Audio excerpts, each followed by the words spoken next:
Gu Kailai, la femme au cœur du procès sans doute le plus sensationnel survenu en Chine depuis des décennies, n'a pas contesté l'accusation d'homicide lors de son procès expédié en à peine une journée. L'épouse de Bo Xilai, célèbre politicien chinois tombé en disgrâce, a admis avoir fait boire un poison létal à un homme d'affaires britannique. C'était en novembre 2011, avec la complicité d'un employé de la famille. Les procureurs justifient le passage à l'acte de cette façon. Gu Kailai et son fils étaient en conflit économique avec Neil Heywood, ancien ami de la famille. Estimant que ce dernier menaçait la sécurité personnelle de son fils, elle a décidé de le tuer. Un crime et surtout un scandale qui ébranle le Parti communiste au pouvoir. On aurait dû lui accorder le droit de choisir son propre avocat et aussi de pouvoir se défendre dans les médias.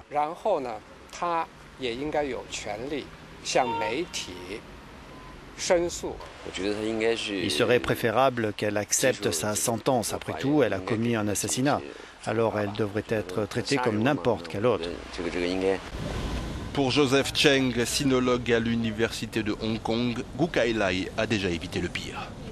L'absence probable de peine de mort est une contrepartie pour son attitude et le fait qu'elle ne se soit pas lancée dans une procédure d'appel. Pour beaucoup, cette affaire est aussi politiquement motivée. Certains y voient un coup monté dirigé contre son mari, Bo, populiste ambitieux qui s'est fait de puissants ennemis avec sa campagne anti-mafia très musclée.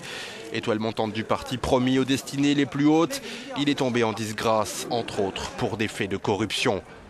Le scandale est donc sensible alors que le nouvel organigramme du parti est prévu pour cet automne.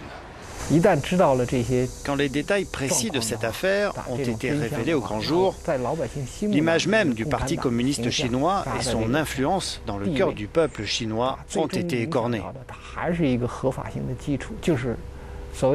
Cette affaire a affecté la légitimité et la façon dont le peuple chinois voit et soutient le parti. Un procès semblable à plus d'un titre à un autre célèbre épisode judiciaire chinois, celui de la bande des quatre, accusée d'avoir plongé la Chine dans le chaos à la fin des années 60.